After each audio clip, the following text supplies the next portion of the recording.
Eu quero convidar você então a abrir sua Bíblia comigo no Evangelho segundo o relato de João, Evangelho de Jesus, segundo o relato de João, capítulo 1,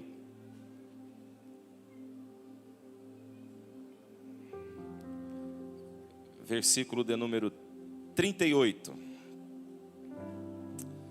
Glória a Deus. A palavra de Deus diz assim: voltando-se e vendo Jesus que os dois o seguiam, perguntou-lhes: o que vocês querem? Eles disseram: Rabi, que significa mestre, onde estás hospedado? Respondeu ele: venham e vejam. Pai, fale conosco pelo poder da sua palavra. Continue reinando sobre esse lugar. Que a glória e o louvor seja dado somente ao teu nome, Senhor. Te adoramos e te pedimos, Espírito Santo, leve cativa a tua presença, o nosso entendimento, os nossos pensamentos. Cerca-nos com a tua glória, para que nada roube a semente da tua palavra. Em nome de Jesus, amém. Queridos, esse texto, ele narra um episódio muito importante. Apesar de pouco mencionado, é o primeiro registro em que nós vamos ver João dando testemunho acerca de quem Jesus era para os seus discípulos em particular.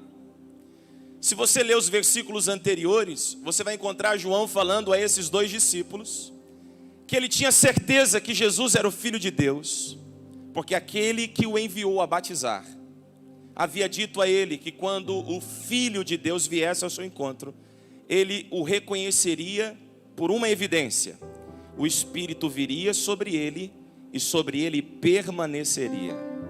Então ele diz aos seus discípulos: eu o conheço e sei que ele é o Filho de Deus, porque o Espírito veio sobre ele e sobre ele permaneceu. Veio sobre ele e sobre ele. Agora olha que coisa interessante. João Batista era o profeta da vez. Era um homem cheio de prestígios, respeitado, visto como homem de Deus. Em um período em que todos sabiam que há mais de 400 anos alguém não se levantava com uma voz profética tão potente e poderosa quanto a dele. Então quando ele vem profetizando, a multidão o segue, e pessoas decidem se tornar seus discípulos. E agora João está dizendo: eu sei que ele é o Filho de Deus, não pelos milagres que ele realiza, até porque não vi evidência disso ainda.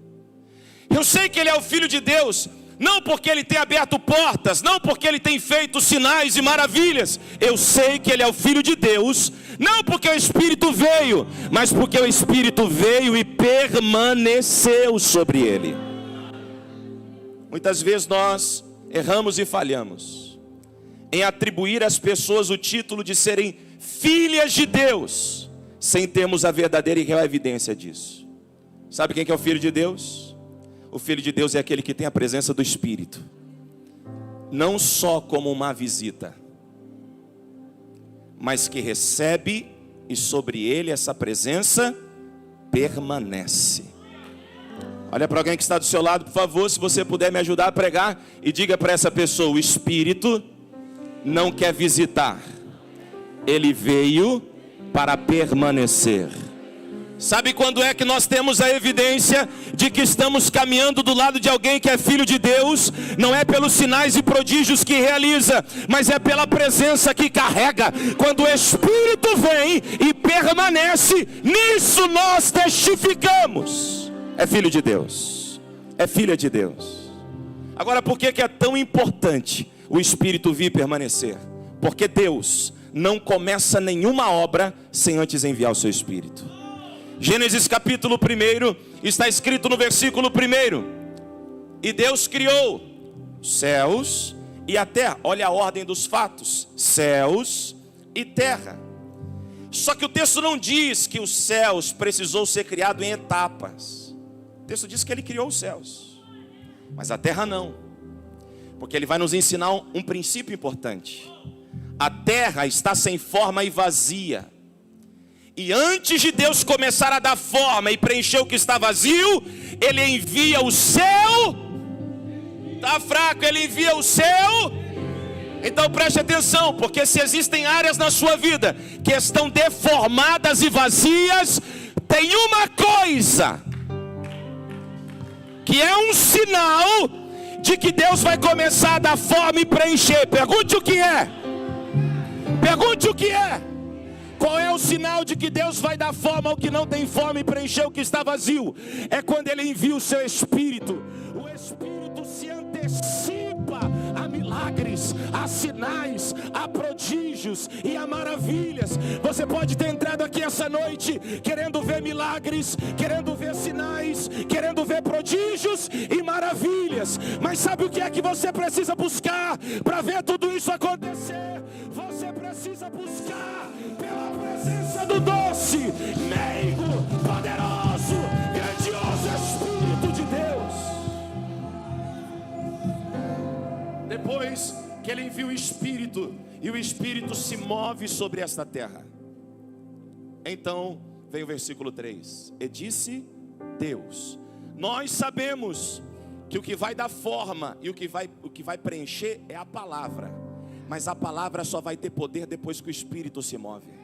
Porque palavra sem mover do Espírito é palestra. Vai alugar teu ego, vai massagear teu orgulho, mas não vai mudar a tua vida. Mas quando o Espírito vem, a palavra pode ser simples, o pregador não precisa ser muito eloquente, e a nossa vida é transformada, edificada, lapidada, limpa, santificada, levantada. Eu não sei se tem alguém para entender isso aqui. Tem? Então, em nome de Jesus, levante a sua mão para adorar o Cordeiro de Deus, que nos enviou o seu Espírito. E porque temos a presença do Espírito, podemos ter a certeza de que milagres acontecerão. Quantos creem que o Espírito de Deus está se movendo sobre essa casa? Faz alguma coisa para Jesus no seu lugar. Então, quando João diz no versículo 34, eu vi e testifico que esse é o Filho de Deus, aqueles dois discípulos deixam João e começam a seguir Jesus de longe. E Jesus não despreza ninguém que decide segui-lo. Ele não despreza. Eles estão seguindo de longe, mas o texto diz: e vendo Jesus. Eu sei que tem gente aqui que ainda está seguindo de longe, mas Jesus já viu você. E Ele tem uma pergunta para te fazer essa noite, tanto para aqueles que estão seguindo de longe, quanto para aqueles que estão seguindo de perto. A pergunta de Jesus para eles é a pergunta mais poderosa que um ser humano pode ouvir de Deus: o que você quer que eu te faça? Meu irmão, vamos aqui pensar juntos. Tem alguém vivo aqui? Se Deus te pergunta hoje, o que você quer que eu te faça? O que você diria para Ele? Tem gente que diria assim: eu quero meu casamento restaurado, sim ou não? Eu quero que o Senhor restaure o meu casamento. Eu quero que o Senhor traga de volta quem está longe. Eu quero que o Senhor mude a história da minha vida conjugal. Outros diriam: eu quero ter um casamento. Outros pediriam: Senhor, me dá cura. Outros diriam: Senhor, olha, salva o meu filho. Senhor, salva quem está nas grades. Senhor, liberta quem está na prisão do vício. Talvez você apresentaria para Deus muitas possibilidades, muitos pedidos. Quando Jesus pergunta para Jairo o que você quer, ele diz: eu quero que o Senhor venha na minha casa, porque eu tenho uma filha doente. Quando ele pergunta para o enviado do centurião o que vocês querem, a resposta é: ele quer que o Senhor cure um servo que está lá na casa dele. Normalmente, quando Jesus pergunta o que você quer, as pessoas lhe apresentam um problema. As pessoas lhe apresentam uma necessidade de um milagre, a necessidade de uma cura. Mas esses dois discípulos vão dar uma resposta completamente diferente de tudo que nós imaginaríamos que alguém poderia dar ao ouvir o mestre perguntar: o que vocês querem? Eles não pedem uma porta aberta, eles não pedem casa própria, eles não pedem carro, eles não pedem conta gorda. E não tem problema em pedir isso, porque Ele pode fazer. Inclusive Ele disse lá no livro do profeta Isaías capítulo 1, se você ouvir e estiver disposto a obedecer, vai comer o melhor da terra. Não há problema nisso. mas a resposta deles caminha na contramão da lógica. Ao invés de responder, nós queremos ver quem é o Senhor, apresente o milagre, a resposta deles é: onde o Senhor está hospedado? Acho que alguém já começou a entender, não é? Escute, eles querem saber aonde a presença de Deus habita. Já melhorou, não é?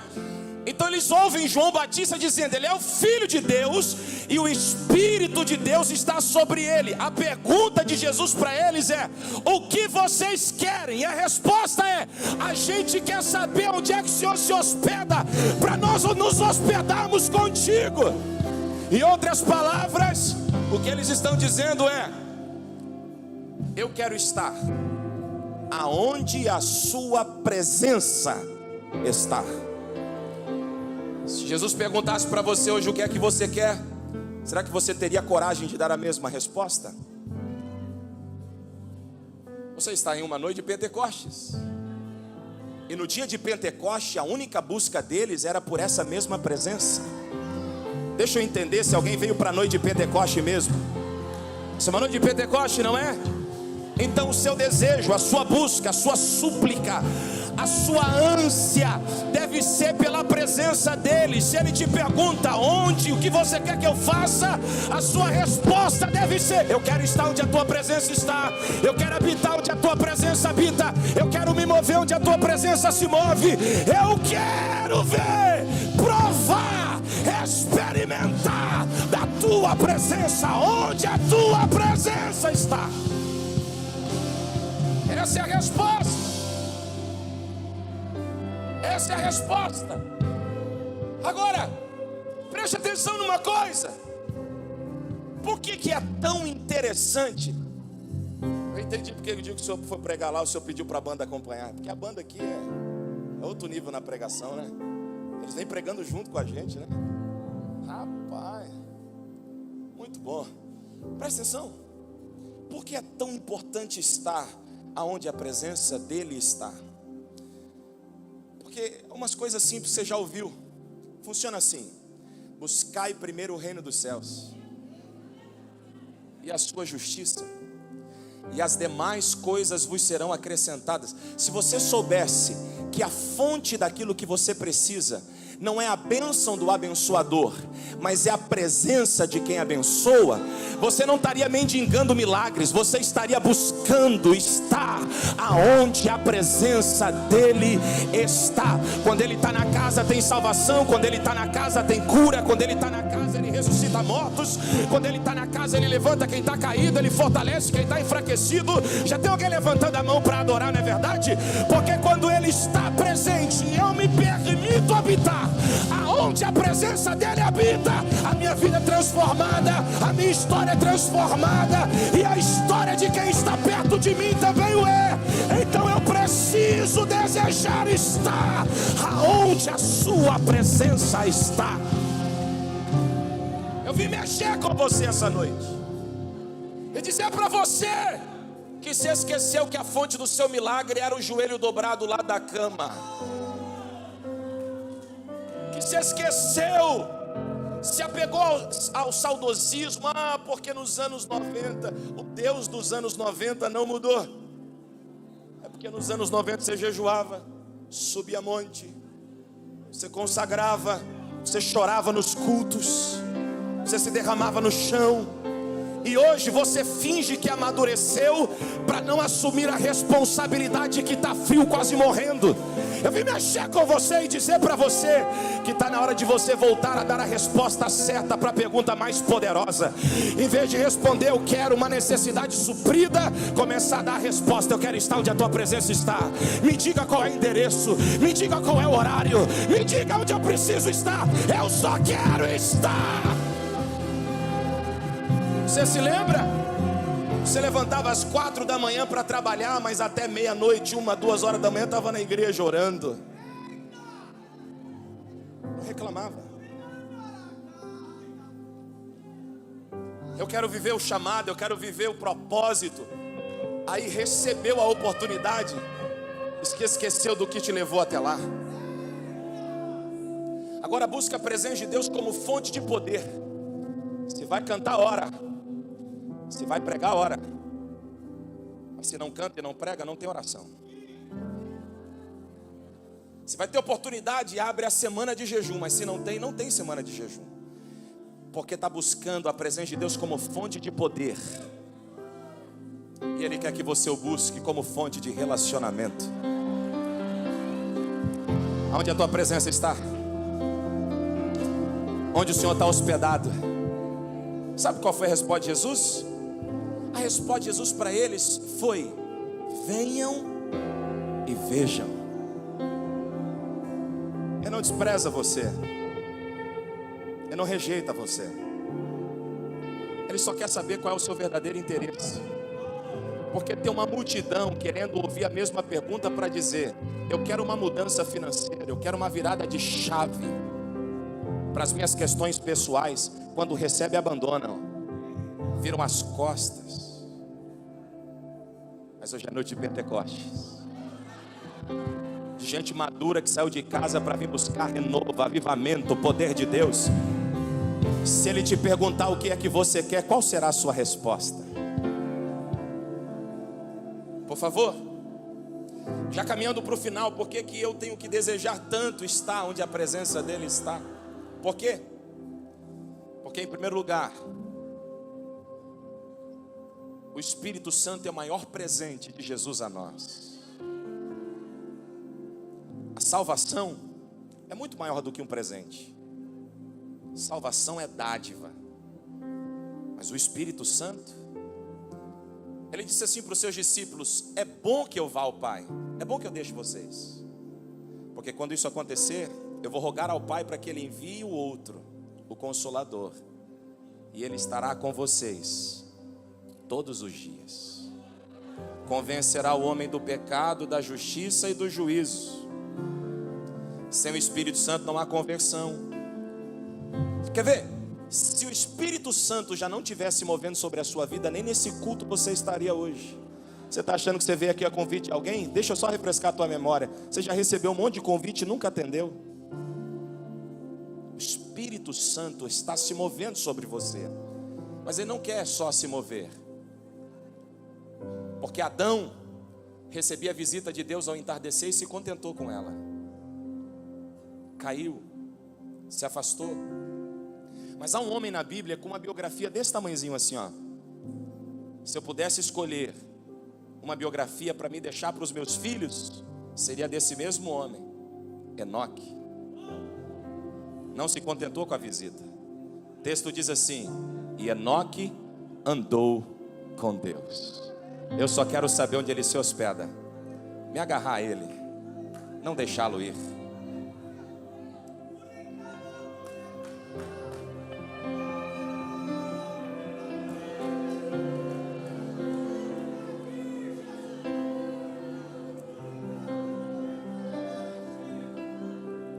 Você tem chorado pelo desejo de querer andar com Ele? Tem se quebrantado pelo desejo de querer caminhar com Ele? Olha como é importante ter a presença do Espírito Santo. Jesus ensinou seus discípulos 3 anos e meio aproximadamente como pregar, como orar, como curar enfermos, como libertar demônios. No dia que Jesus está sendo assunto aos céus, Ele refresca a memória deles com um aviso: vocês estão desautorizados a fazerem qualquer coisa daquelas que eu ensinei a vocês, sem que antes o Espírito Santo venha sobre vocês e os revista de poder. Jesus está dizendo para eles: não preguem sem antes o Espírito Santo encher vocês. Não façam nada em meu nome sem antes o Espírito Santo habilitar vocês. Em outras palavras, Jesus está dizendo: vocês precisam da presença dEle para serem minhas testemunhas. Agora você entende porque João Batista disse: eu sei que ele é o Filho de Deus, porque o Espírito está sobre ele. Porque o que de verdade testifica se eu sou dele ou não é como eu me relaciono com o Espírito Santo, é como eu me envolvo, é como eu o busco, é como eu caminho com ele. Me apresente como você tem andado com o Espírito Santo, eu saberei se você é dele ou não.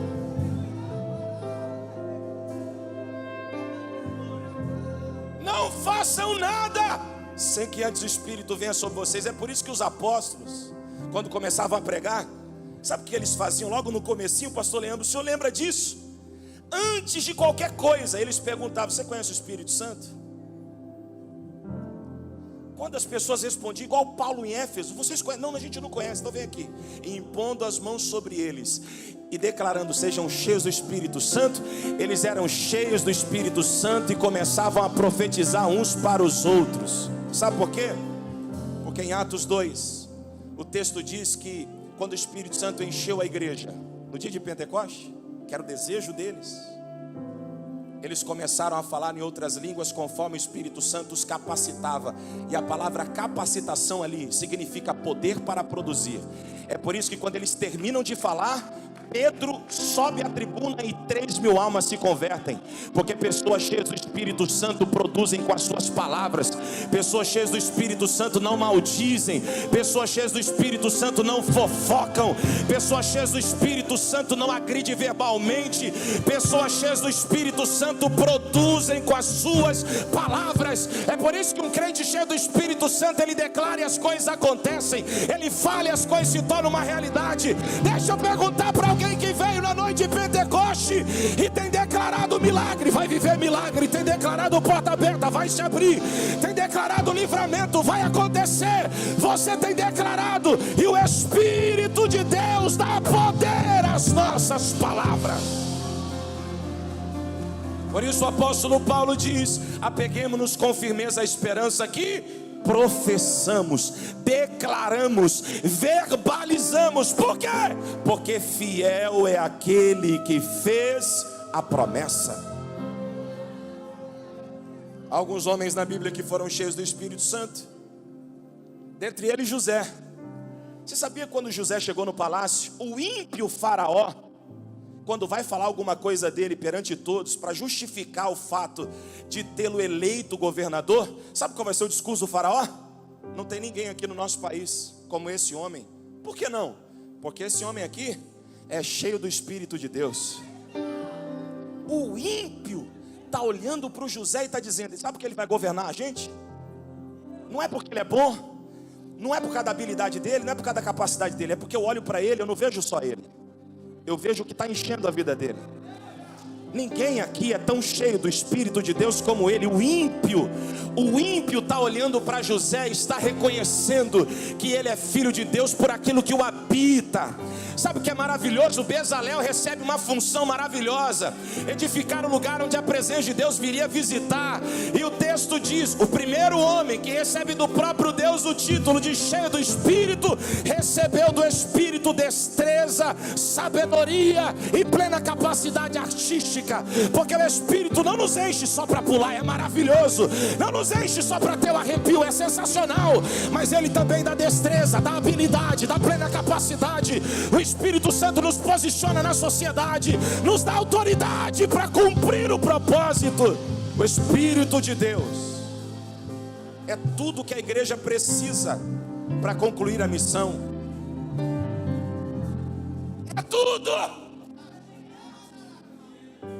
Gosto de uma frase do Francis Chan, em que ele diz: se eu fosse o diabo, a única coisa que eu iria batalhar para roubar, para arrancar, extrair da igreja, seria a presença do Espírito Santo.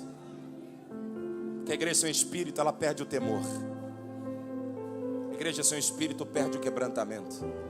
A igreja sem o Espírito perde o desejo de buscar a Deus por quem Ele é.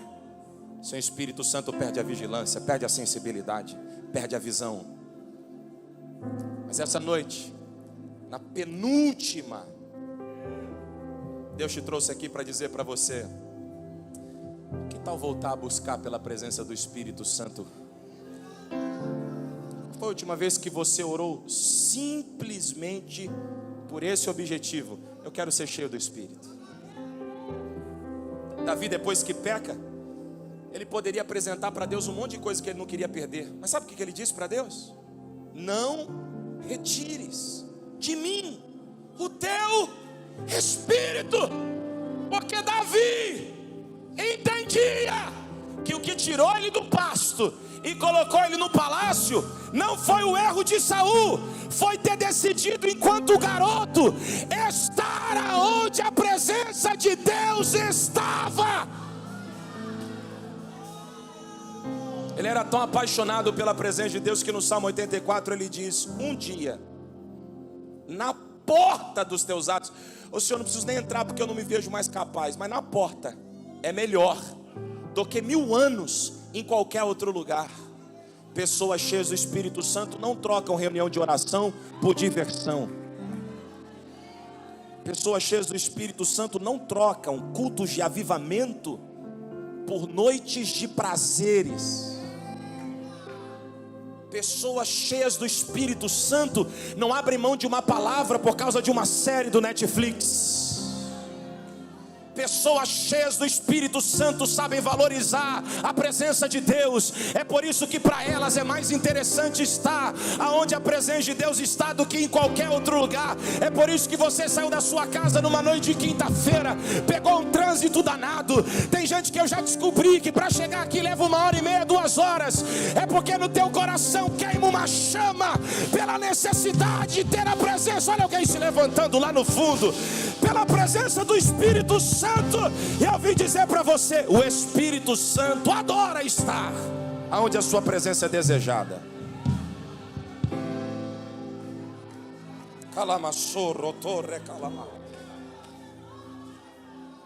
Nós precisamos do Espírito Santo. Mas posso te falar, o homem natural não compreende as coisas espirituais. É por isso que o homem natural ele vai fazer a seguinte pergunta: aonde é que a presença dele está? Aonde é que a presença dele habita? Me diz aí, Jesus, aonde é que a sua presença está? E parece que é uma pergunta simples e uma resposta simples, sim ou não? Quando a gente olha para esse texto, a gente imagina assim: ele está perguntando da casa, do endereço físico. E a gente pensa assim: ele deve estar na casa do João, então vamos lá. Mas não é tão simples assim. Sabe por quê? Porque desde a queda de Adão, os homens estão procurando esse lugar. Por que Abraão subiu o monte? Porque Deus disse para ele: venha. Em outras palavras, Abraão quer estar onde a presença dele está. Se a tua presença está no topo do monte, não importa se eu vou levar 3 semanas ou 3 anos para chegar. Está no topo? É lá que eu quero estar. Por que Moisés subiu o monte e ficou 40 dias lá, com uma multidão de milhares de pessoas para liderar?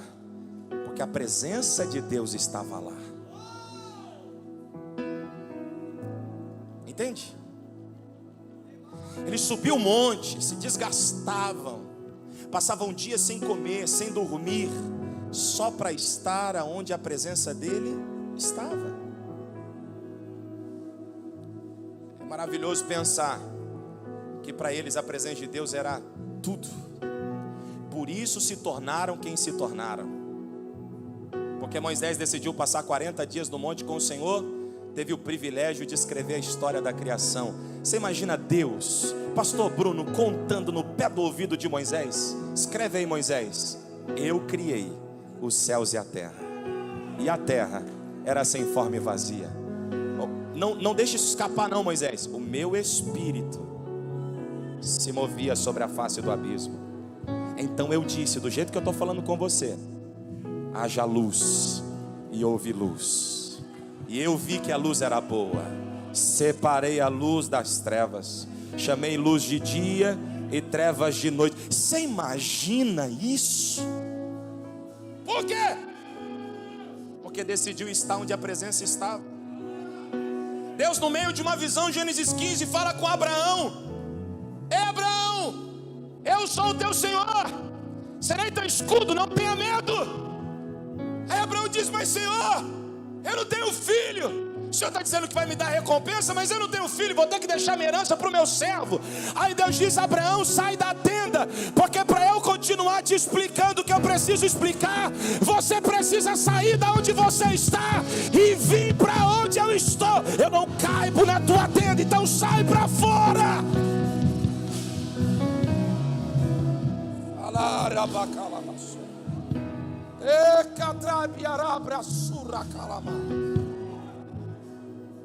Eu eu só quero desejar isso, porque o resto é só um detalhe.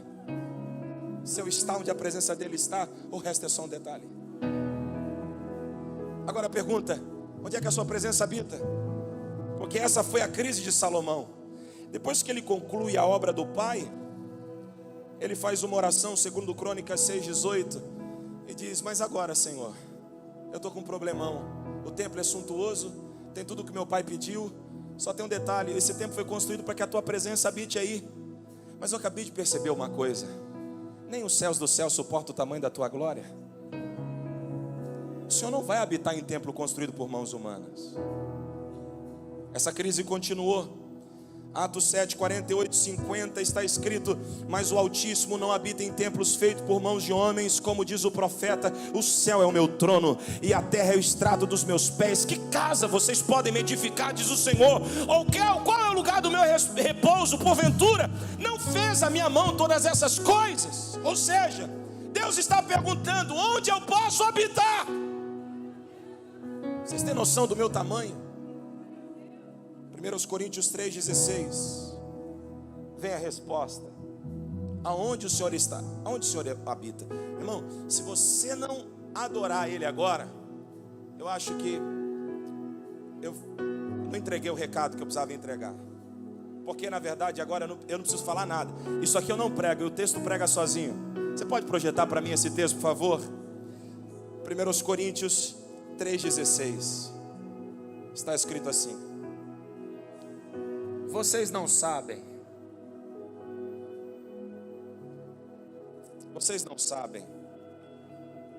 que são templo de Deus e que o Espírito de Deus habita em vocês?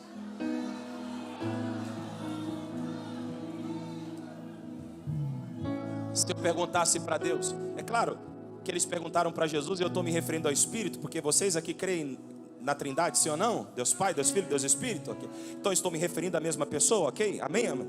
Agora presta atenção: aonde o Senhor está hospedado? E a resposta é: vocês não sabem. Houve um tempo em que os céus dos céus não me continham. Houve um tempo em que vocês tentavam edificar templos, mas os templos não me cabiam, porque existia um lugar onde eu queria habitar. Não era templo, era com vocês. É por isso, irmão, que em Apocalipse capítulo 3, Jesus está do lado de fora de uma igreja que o expulsou. Em vez de ir embora e partir para uma outra, ele fica na porta batendo. Ah, se alguém daí de dentro ouvisse a minha voz e abrisse a porta, eu entraria, cearia com ele, ele cearia comigo. Ele quer habitar aí, ele quer estar aí.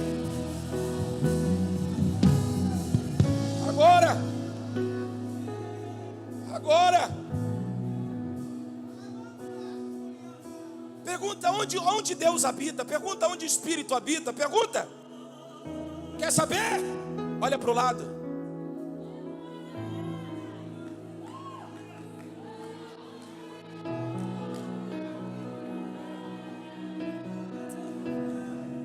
Agora, João capítulo 20, portas e janelas trancadas, e Jesus não bateu na porta.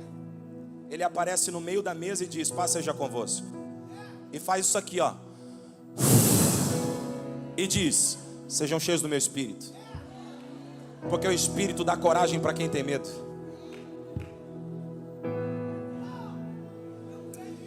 Qual é a diferença entre a casa de João 20 e a igreja de Apocalipse 3? É porque quando a casa é dele, não precisa pedir licença para entrar. Eu quero terminar essa mensagem perguntando: ele está batendo na porta ou ele já invadiu? Está batendo na porta ou só entrou? Está batendo na porta ou só apareceu no meio da mesa como quem diz: a casa é minha, esse lugar me pertence, eu já habito aqui, então eu não preciso pedir licença, não preciso bater na porta. Ele me conhece, ela me conhece, eu o conheço, nós nos conhecemos. Ele é meu filho, dele testifico, ela é minha filha, dela testifico. Eu entro com a minha presença e quando ele tem medo eu só